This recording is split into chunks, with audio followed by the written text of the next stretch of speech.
మంత్రి పదవి నుంచి తొలగించి టీఆర్ఎస్ నుంచి బయటకు పంపి అవమానించిన ఈటెల రాజేందర్ను సీఎం కేసీఆర్ తిరిగి పార్టీలోకి చేర్చుకోవాలనుకుంటున్నారా?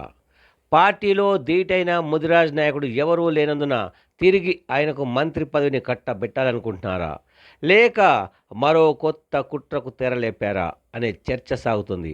అసెంబ్లీలో సీఎం కేసీఆర్ మిత్రుడు ఈటెల రాజేందర్ మా రాజేందర్ అంటూ 15 మార్లు పలకడం రాజకీయ వర్గాల్లో చర్చానీయాంశంగా మారింది. ఈటెల రాజేందర్ సూచనలు పరిగణలోకి తీసుకోవాలని, ఆయనతో చర్చించాలని మంత్రులు హరీష్ రావు, సబితా ఇంద్రారెడ్డిలకు కేసీఆర్ సూచించడం వెనుక కారణం ఏమిటనే సందేహాలు వ్యక్తమవుతున్నాయి.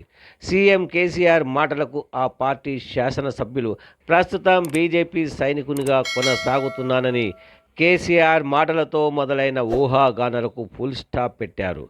కానీ నిండు సభలో మా ఈటెల రాజేందర్ అంటూ కేసీఆర్ ప్రస్తావించడం వెనుక అసలు కారణం, వచ్చే అసెంబ్లీ ఎన్నికల్లో బీజేపీ తరపున సీఎం అభ్యర్థిగా ఈటెల రంగంలోకి దిగితే బీసీలంతా కట్టగట్టుకొని ఆయనకు ఓట్లేసి గెలిపిస్తే తమ పార్టీ ఓడిపోవడం, తాను సీఎం పదవిని వదులుకోవడం కుట్రకు తెర లేపారన్నది రాజకీయ పరిశీలకుల విశ్లేషణ.